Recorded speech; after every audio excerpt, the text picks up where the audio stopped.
2 of them, and then the pandemic hit, kind of wiped out the Deadly 10.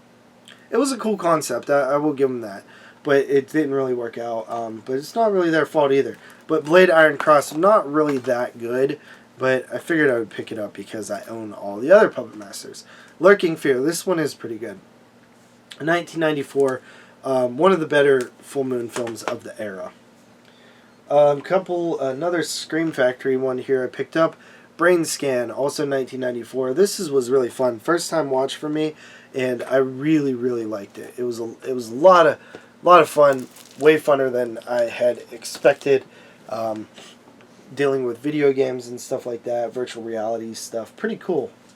I picked these up because I was picking up some Christmas horror films, and I was like, which ones don't I own yet? All the Creatures Were Stirring from RLJE Films.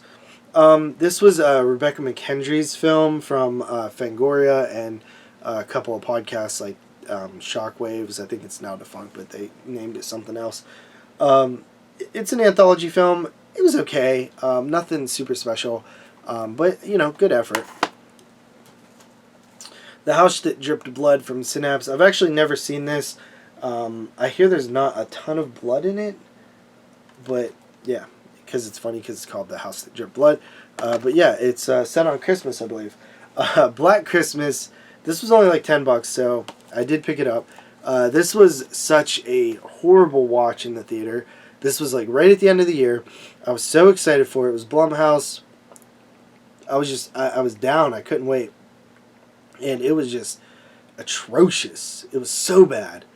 But I might give it another shot. Well, I'm obviously going to give it another shot. I picked it up. But I don't know. Maybe now that some time has passed, I might enjoy it a little bit more. Who knows? Then we got Rare Exports. This is a classic, awesome Christmas horror film. It's a classic now, I'd say. It's been out for quite a while. But yeah, it's more of like a fantasy flick, but really cool. I believe it's like, excuse me, Norwegian or something. Sorry, I need a drink. My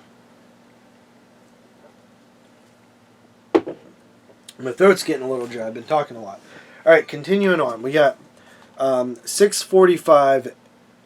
This is sort of like one of those like Groundhog Day type horror flicks where, you know, the same day keeps repeating. Kind of curious on that. It's new from 2022. Don't pick up a lot of 2022 flicks, but always like those sort of what do you call it? Groundhog Day type flicks. Dexter New Blood, the revival season, standalone 1 season thing that they did. Huge Dexter fan, was a pretty big fan throughout the whole run, was very disappointed with the end, much like everybody else. I wanted to see if they were going to be able to right the wrong of the way the original series ended. I feel like they did for the most part. One thing I will say is like the first handful of episodes were so good. It was like, oh, this is so familiar. We're back to where we were, and then it was just like, I don't know. It felt like it didn't really stick the landing. It got close, but did not stick the landing for me. I feel like they it felt rushed again too. Should have been like 2 seasons maybe, or more episodes. Sorry.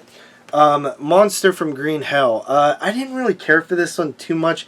This is from Film Detective, and it's sort of like one of those monster movies from back in the day, but not really. Sorry, my phone was ringing. But not really like the best movie ever. It was alright. After that, we have these ones were from Netflix, and I wanted to check these out, but I don't know when I'll get around to it. Mike Flanagan, one of the best in horror right now.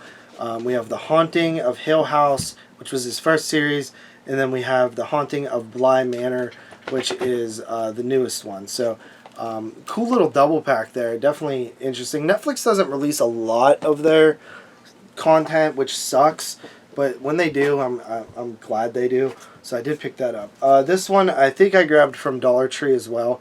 It's called Mary. I think I might have seen this before, but I'm not 100% sure.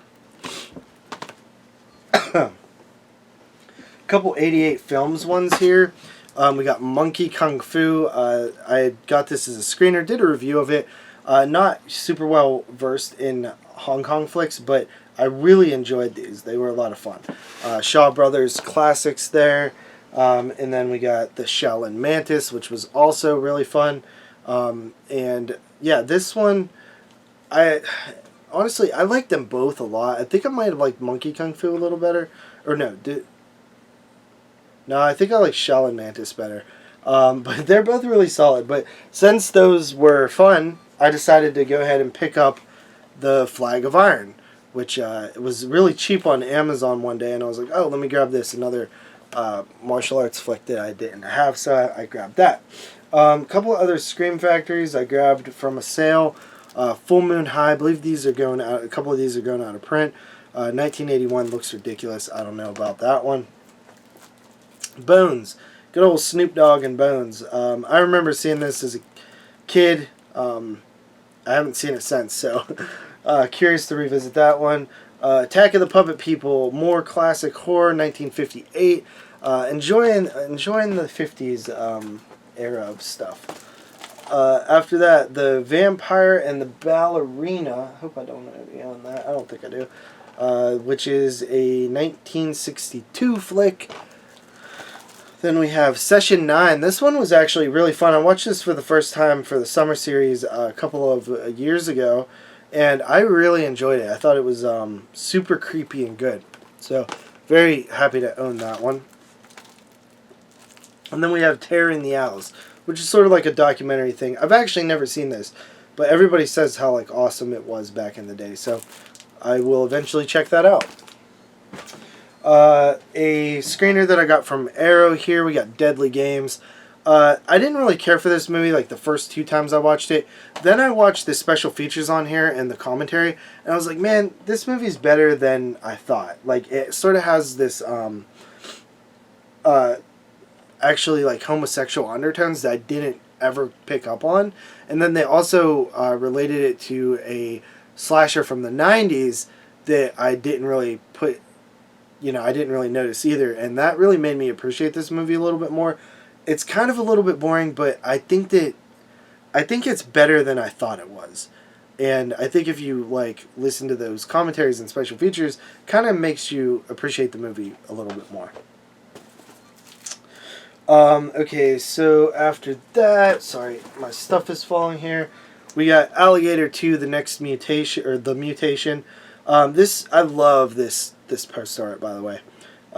Really, really awesome cover art there from Scream Factory. I had been waiting for these movies to come out forever. Alligator and Alligator 2. It was like on my bucket list of, or my wish list of like movies that I wanted to see hit blue. And finally it happened. Alligator 2 is definitely a huge step down from the first one, but I still enjoy it. Then we have The Children, which is another sort of Christmas horror film. Very good. Very solid stuff. If you've never seen The Children, definitely check it out.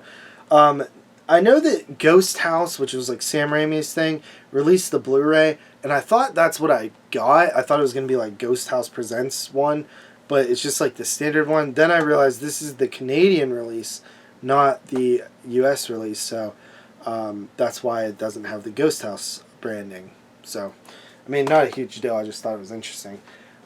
Picked this one up off of Amazon. Warner Archive, Children of the Damned. I have, what is it? Children of the... Village of the Damned. I have Village of the Damned. So, figured I would check out the sequel. This one looks kind of goofy. But, man, I miss the Warner Archive sales, right? Like, Warner Archive used to do these sales where it was 4 for $44. And you get 4 Warner Archive titles, Blu-rays, for $44. Usually free shipping, sometimes not, but usually free shipping. And they don't do them anymore. It's disheartening. It's sad. I've got so many titles from them. I mean, to be fair, a lot of these are pretty cheap on Amazon now. So they're not as expensive as they used to be. So they're more affordable, but I still miss the 4 for $44. I picked this up for 1994 prep. I mentioned that a few times. I'm not sure if you guys realize. On the podcast 22 Shots, we do a top 10 for a retro year, usually once or twice a year. So we randomize and pick an old year and watch a bunch of movies from it and do a top 10 list. This year it was 1994. We actually record this Friday for that. And I picked up Interview with the Vampire because I didn't actually own it.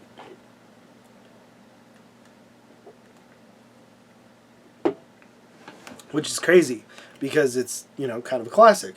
And I picked it up on Blu-ray, and then I ended up watching it on Netflix for the prep, which is stupid, but Interview with the Vampire. So, fantastic movie, though. Also picked up The Crow for 1994. Also watched it on streaming, HBO Max, instead of opening the Blu-ray, which is so weird. I have a problem with that. All right. Back to some of the Kino stuff that I picked up from I think this is like 2 sales combined, these next couple. But we have the Nude Vampire. This is actually number 1 on the Redemption line. This is a Jean Rollin film. Very happy to get more of this guy's films because I really enjoyed everything I've seen. This one I think is a little bit weaker, but still pretty solid. Then we have number 47 on the spine. Jess Franco's The Erotic Rites of Frankenstein. Really dope cover, though. I gotta say, that is a cool cover. Very colorful. Then we have number 45, Jean Rollin's The Escapees. I think this one's from 1981. I've never seen that. I've seen a handful of his films, but most of these I haven't. I think this one I have seen, or no, have I seen? I don't remember if I've seen this one. This one is Requiem for a Vampire, also a John Rollin film. That was number 11 on the spine. After that, we have another redemption. We have Jess Franco's The Awful Dr. Orloff. This is 1962. Then we have another Jean Rollin film. We have 2 Orphan Vampires. Haven't seen this one. This one's from the 90s, 97 actually. So John Rollin was still making movies, and I think he has one from 2000s as well. This one, 1974, The Animaniacs. Man, just all these movies are super sleazy. Love them. Okay, and then we have Jess Franco's. Is this like a sequel to the other one? The Dr. Orloff's Monster. Was there a series of Dr. Orloff movies? I don't know anything about it. This one's from 64, and what was this one? This one was from 62. So, is this a sequel to this? If so, let me know. And then we have Jess Franco's The Sadistic Baron von Claus from the year 1962. Man, Jess Franco made so many movies. I mean, I knew that, but still. Oh, here was another one of the full moons. A couple of full moons that I missed. Dr. Morbid, or Mordred, and Dark Angel The Ascent, which was another 94 movie. This one was pretty decent, though. Never seen Jeffrey Combs' Dr. Mordred. More of the Kino stuff I picked up. We got Virgin Witch here. I'm going to start moving a little faster, guys, because it's already almost been, it's like over 45 minutes already. 1972's Virgin Witch. More witchy stuff. Oh, I think I did just recently watch that, actually. Lost Highway, good old David Lynch. This is a pretty crazy one. Patricia Arquette up in here. And, watched this one recently. Or not recently, a couple years ago. Didn't really get it, and then I watched like a video that broke it down, and I was like, oh, wow, that's pretty interesting. Mario Bava Collection, Evil Eye. I've never seen this one, actually. 1963, Evil Eye. And then Quartermass Experiment. This one, I'm not sure. I know like there's 3 of these, right? I think Scream Factory released like 2 of them. Is this the first one? I don't know. I've never seen any of them, but I need to pick up the Scream Factory ones, I guess. Okay, a few more Kinos here. Another redemption here. We got The House of Mortal Sin from Pete Walker. Never seen this one. Or have I? 1975. I don't think I have. Oh, this one. I forgot I picked this up, but I love this movie. Highway to Hell, 1991. I watched this when we were doing the top 10 in 1991. Don't think it made my list, but it was like just outside of it. A lot of fun. I love what they do with this one. It's sort of like a road horror film, but it's set in like a hell, but it's like not like traditional hell. It's really cool. If you've never seen it, check it out. Attack of the Robots, Jess Franco one here from 1966, another redemption title. The Golem, which is a 1920 film. I've always wanted to see this. Excuse me. Sorry, guys. Sorry. My throat's getting really dry. 4K German release. The Golem's an interesting film, you know. A lot of interesting history with the Golem series of films. There's a lot of YouTube videos on that. Jess Franco's Virgin Among the Living Dead from the year 1973. This one looks pretty cool, honestly. I like the cover to that one. After that, we have Sergio Grieco's The Sinful Nuns of St. Valentine. I love a good old nunsploitation flick. 1974, that's another redemption. Then we have Gene Roland's Night of the Hunted here. And this one, 1980. Never seen this one. Definitely will check that out at some point. I think this is it for the Kino stuff. We got Jess Franco's Female Vampire from 1973. So, a lot of Kinos I picked up over that period of time. Another Scream Factory here. We have Dawn of the Dead, the remake here. It's been a while since I've watched this one. I always say I like it less and less every time I see it, but it's been a while. Evil Dead Trap, really awesome flick from Unearthed Films there. Very, very crazy Japanese flick. I definitely recommend it. I actually like all three Evil Dead Traps, even though 2 and 3 really don't have anything to do with the first one. Deadly Friend, Wes Craven classic, quote unquote. I was happy to pick this up. This was also in that Twisted Terror Collection box set. Alright, this one, weirdo one here. This one is from Massacre Video. We have Mahakal. And this is the Indian Bollywood Freddy Krueger ripoff. I watched this recently because it came out in 1994. And I just noticed that's unfortunate. My case is actually scratched. Like it looks like it was razor bladed through, which is unfortunate. I mean, it's not horrible, but it's there. I'll live with it. I don't know if they did that when they opened the box or what. I definitely didn't do that. But yeah, this movie is pretty interesting. Like it has, like if they just cut out like all, I know it's like part of the culture and stuff and like part of the movies, but if they cut out like all the singing and like a lot of the comedy and stuff and made it shorter, this would be a really solid Elm Street flick. There's some actually pretty cool stuff in it. Like if you guys ever seen Day of the Dead where the lead is having that dream sequence and all the hands come out of the walls, there's like stuff like that in here that's really creepy, but with Freddy gloves. Okay, after that we have this Arrow set that I picked up. We have the Blood Hunger, the films of Jose Larez, Whirlpool Vampires, and the Coming of Sin. Whirlpool's really good. Vampires is pretty good. I've never seen Coming of Sin. But this is a nice little box set here. I think there are 2 versions of this box set. This is like the lighter edition, but this box set's like still kind of expensive. Recently reviewed Vampires over on Moods' channel. We do this thing where we're watching all these movies from this Rue Morgue magazine. There's like 200 movies. We're randomizing them and doing reviews. Definitely check that out if you haven't. It's a pretty cool series. We're like 4 or so episodes into it. And Vampires was one of the episodes. After that, we have Candyman, Day of the Dead, which is the 24th in the Vestron video line.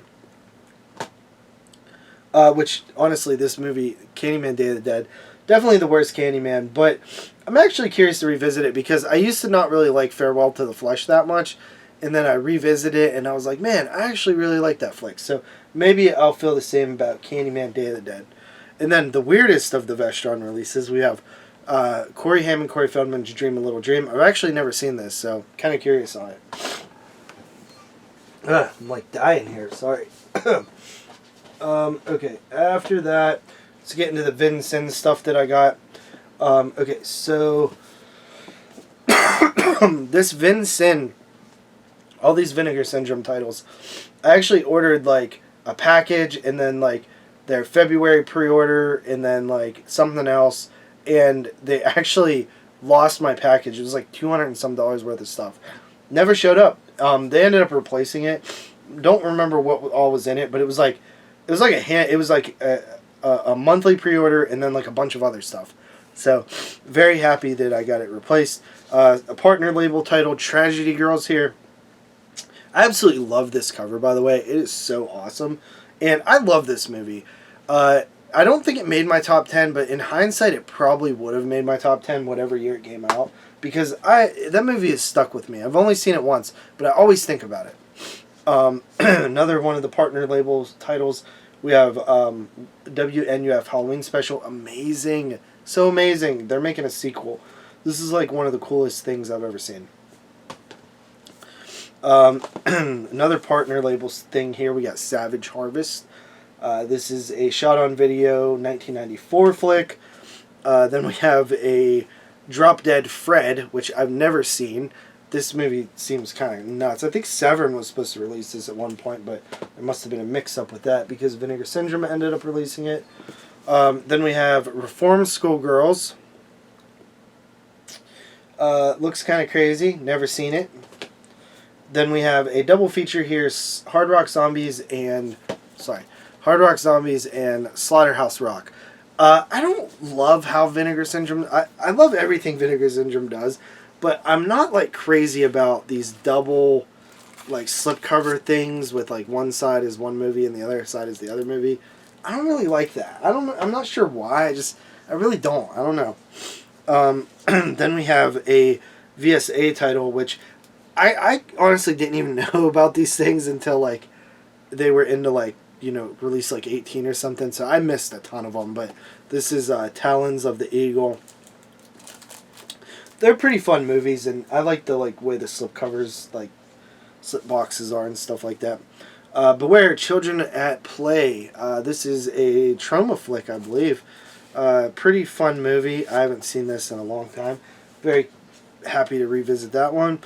Sister Sister. I don't know anything about this one, but you know, that's the fun of Vinegar Syndrome, man. You get stuff, you have no clue what it is. Sometimes, most of the time, it's garbage. Sometimes it's a gem, and that's what's fun about Vin Sin.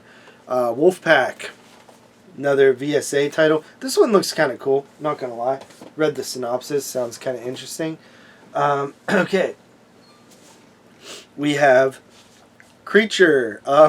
This is a title that I have seen before, and I watched it on like YouTube, and the transfer was so god-awful you couldn't see anything. So I'm hoping that this new Blu-ray makes it like more enjoyable and you could actually like see the damn movie. Curfew, I watched this one. It was a pretty fun little slasher flick. Nothing like super special or anything, but I enjoyed it. Then we have Steel and Lace. This is a pretty fun movie. I like this. Man, this is a cool slipcover though. Honestly, a really cool slipcover. They do some really cool ones, man. This one I was really excited for. Dario Argento's Trauma. Man, I'm dying, guys. I don't know what the heck's going on. I don't know if I'm getting sick or what. Or if I just talk too much. Trauma. Dario Argento's flick. This is a movie that I've only seen once, and I did like it, but it's really, like, I remember having some problems. Curious to revisit this one, because I really don't remember it all that much. But it is so cool to see all these Argento flicks getting these amazing treatments. Like, there's only what, like, I think the only film in his, like, filmography that's not on, there's, like, two, like, Do You Like Hitchcock's not on Blue, Giallo, and Mother of Tears, I think. And, like, pretty much, like, everything else is on Blu-ray. and a lot of them are on 4K, which is just nuts. It's amazing to see, because Argento's like my second favorite filmmaker, so very happy to see that. Another VSA here, Fortress of America. Ridiculous movie. It's like not the most entertaining thing. I mean, it's pretty entertaining, I'm not gonna lie. It's not the best movie in the world. Trauma stuff. Pretty nuts, weird movie. Master of the World. I haven't watched this one yet. Out of that package, the one that came with all the ones I said I watched, this was the only one that I didn't watch. But I'm not sure if it's like some sort of cannibal thing. Not sure. Then we got Alien Private Eye. This was part of their latest package. I don't know anything about it, but who knows? Looks kind of cheesy. Also picked up Shattered Dead, which is a 1994 movie. I believe it's shot on video from the partner label Saturn's Core. So I'll check that one out as well. And then the box set here, Forgotten Gialli Volume 3, which comes with Arabella Black Angel, the sister of Ursula, and The Killer is Still Among Us. Gotta love these Giallo boxes. They've released 4 of them now. Hope they continue to do them because they're a lot of fun. Okay, let's get into these 4Ks and then we'll wrap it up. Sorry, they're like really far away. I may have actually showed this one, but I'm not sure. Hills Have Eyes 4K. Recently watched it because I was just in the mood for 4K Hills Have Eyes. And it's a really good movie. And the transfer, although not the best transfer in the world, it's the best that this movie's ever looked and probably ever will look. Because it's not really the prettiest movie in the world. It's very gritty. Sorry, everything's falling on me.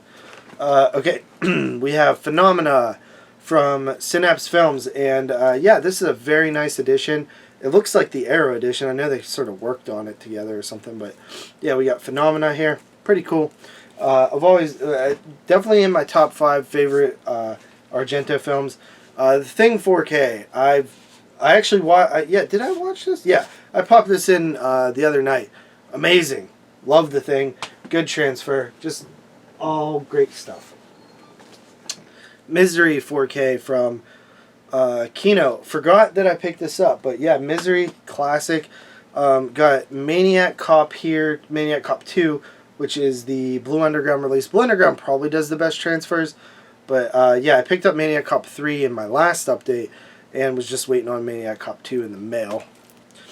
Toolbox Murders, did a review on this. Really solid movie.